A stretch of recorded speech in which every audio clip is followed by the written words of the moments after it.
buenos días. En primer lugar, la verdad que yo quisiera agradecer, más allá del protocolo, un ejercicio ciudadano que pocas veces se da en San Luis Potosí. Es un poco de tristeza ver que hay poco asociacionismo en San Luis Potosí, excepto en este caso la Asociación Civil de Alma y algunas otras que han estado trabajando,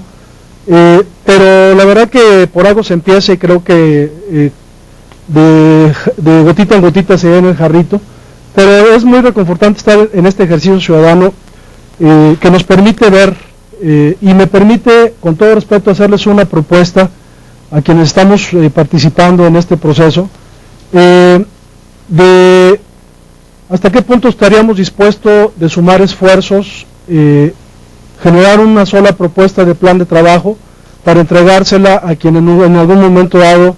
el Congreso decida que va a ser el nuevo ombudsman, ¿no? Creo que si lo vemos estrictamente desde el punto de vista propositivo, la idea o las ideas que cada uno de ustedes o que cada uno de nosotros tenemos, creo que vale la pena verlo no nada más desde el punto de vista de mi programa de trabajo, sino de la mejora en el tema de derechos humanos. La invitación queda abierta y ojalá y pudiéramos sumarnos a este esfuerzo que está, ¿no? Mi programa de trabajo no es tal nada más un programa de trabajo, sino es una propuesta de una agenda social y de políticas públicas en materia de derechos humanos de San Luis Potosí. En algunos casos se van a dar cuenta que está más allá del concepto mismo de derechos de la Comisión Estatal de Derechos Humanos, sino que se amplía hacia el tema particularmente de los derechos humanos en San Luis Potosí y lógicamente de México, ¿no? En este ambiente yo tuve la oportunidad de presentar, de desarrollar este trabajo basado un poco en el aprendizaje que viví algunos años con el maestro Vicente Fisas, que es de la Cátedra UNESCO de la Universidad Autónoma de Barcelona, quien tenía una visión muy clara de los derechos humanos más allá del protocolo formal, administrativo o institucional, pero también de 8 años que he estado trabajando en el Consejo de la Comisión Estatal de Derechos Humanos, en el cual soy responsable de la situación que decía el licenciado Barbosa, la cual estoy totalmente de acuerdo. Se han hecho las respectivas denuncias en lo particular y en lo general, y la idea es un poco ir mejorando este proceso y la actuación de la Comisión Estatal de Derechos Humanos. Yo creo que un ombudsman no es aquel que se enfrenta todos los días contra todas las gentes, contra todas las instituciones, sino es una persona que tiene la posibilidad de negociar, de aplicar mecanismos de resolución pacífica de conflictos, pero que también alguien que no le tiemble la mano en el momento dado que se tenga que hacer, ¿no? Entonces, particularmente estoy basado, este programa, esta agenda pública, este desarrollo de políticas públicas, en un concepto tristemente para mí que es el subdesarrollo de los derechos humanos en el que nos encontramos en nuestro estado y en nuestro país, pero que parte de dos visiones, de una realidad objetiva, lo que quisiéramos hacer a partir de la propuesta que hizo ahorita el licenciado Gonzalo, que es lo ideal, lo que realmente quisiéramos muchos que fuera, y lo que es jurídicamente aceptable de acuerdo a la función y a la responsabilidad que tiene establecida la Comisión Estatal de Derechos Humanos. Este concepto tiene que ser holístico, tiene que ser visto desde una manera integral, no puede ser vista como islas, como entidades o como situaciones aisladas. Es un fenómeno multivariable, es multifactorial, hay una infinidad de cuestiones políticas, sociológicas, antropológicas, económicas, culturales, que inciden en el tema de derechos humanos que no podemos perder de vista, y tenemos que no perder de vista la responsabilidad jurídica, los procesos de mejora continua, el involucramiento social, el empoderamiento social, la corresponsabilidad pública, la transparencia, la rendición de cuentas y el profesionalismo. Le voy a cerrar aquí, ingeniero. ¿Sí? Yo creo que la actuación de la Comisión de Derechos Humanos tiene que estar basada en su Consejo Ciudadano. Si bien tiene que estar basado en la opinión y en el interés global de la ciudadanía, como más adelante lo veo, tiene que estar basada en un Consejo Ciudadano, en un Consejo de la Comisión Estatal de Derechos Humanos, que independientemente de que cumpla o no las características propias que marca la convocatoria, tiene que cumplir varios aspectos que son: debe ser ciudadano, eminentemente ciudadano, representativo de todas las corrientes, culturas y zonas geográficas del Estado. No me cuadra mucho que haya un Consejo Ciudadano conformado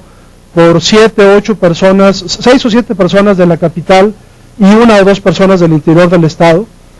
Me cuestiono mucho que no haya un representante de los indígenas, me cuestiono mucho que no haya un representante de los grupos vulnerables, personas con capacidades diferentes, adultos en plenitud, etcétera, ¿no? Por ahí me cuestiona, desgraciadamente la convocatoria ya está, pero tiene que ser por lo menos en funciones alguien que esté especializado en este tipo de temas o de sectores. Un Consejo Ciudadano que no tenga intereses partidistas, que tenga y actúe con corresponsabilidad, que no sea un consejo solamente consultivo como malamente se ha considerado en estos 2 últimos años, sino que sea un consejo, si bien no operativo, que se meta a lodo todos los días, pero que tenga una función más allá de lo consultivo, que sea activo, propositivo, que dé seguimiento a las actividades, que tenga un proceso de evaluación de indicadores de cumplimiento y de desempeño, que sea un consejo creativo, sensible y responsable. La función de la Comisión de Derechos Humanos tiene que estar basada, según mi perspectiva, en esta actuación y en este perfil del Consejo de la Comisión. Pero indiscutiblemente tiene que estar basado en el interés ciudadano, ¿no? Una Comisión Estatal de Derechos Humanos, y no estoy hablando de presidencia, estoy hablando de la institución y de la función de los derechos humanos, que es gran parte responsabilidad de la Comisión, pero también de la ciudadanía, de los organismos empresariales, de los organismos de la sociedad civil, de los estudiantes, de los sindicatos. Es que la Comisión Estatal no tiene funciones jurídicas o responsabilidad jurídica en materia laboral, no importa. El tema de los trabajadores, desde el punto de vista de su visión de los derechos humanos, no nada más desde el punto de vista laboral, también es importante para cubrir todo el esquema y todo el campo de la Comisión Estatal de Derechos Humanos. La academia, no hemos sido capaces de desarrollar una escuela mexicana de los derechos humanos. Muchas veces lo que hemos hecho son fusiles de programas, de leyes de otros países en derechos humanos, y creo que en México tenemos desgraciadamente la suficiente experiencia en materia de derechos humanos para generar una línea académica y de investigación muy particular en este tema. Obviamente los funcionarios y empleados de la Comisión Estatal y las autoridades de los 3 niveles de gobierno y de los 3 poderes de gobierno. Es el ámbito holístico que hablábamos un poco en materia de la función de la responsabilidad de los derechos humanos en San Luis Potosí. En este efecto, yo estoy proponiendo 2 ejes, un eje estratégico en el que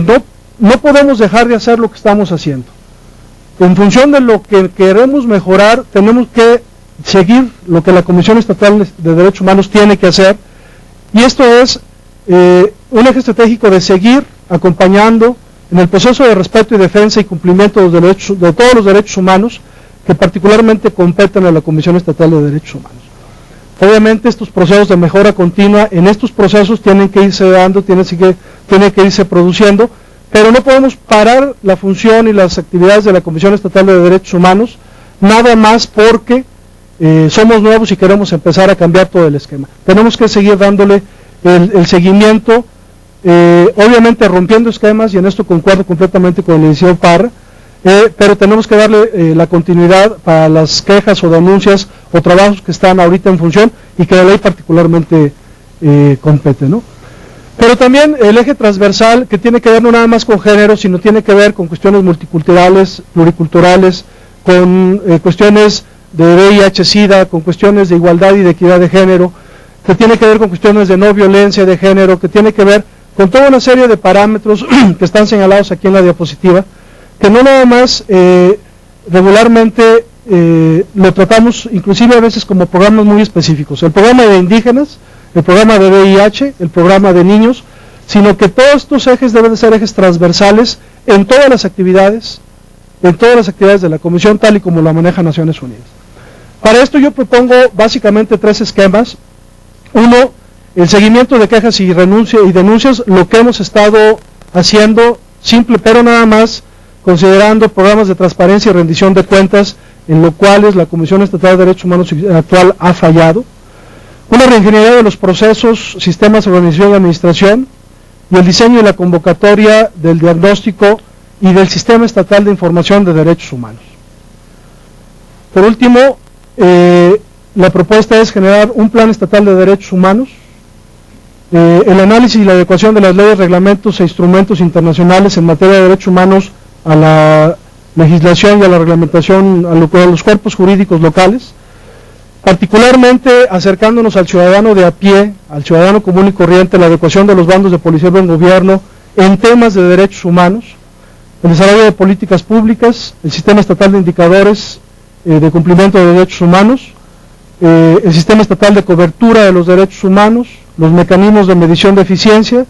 e incluir algunos indicadores de gobernabilidad democrática en todas las actividades de esta Comisión Estatal de Derechos Humanos. Muchas gracias.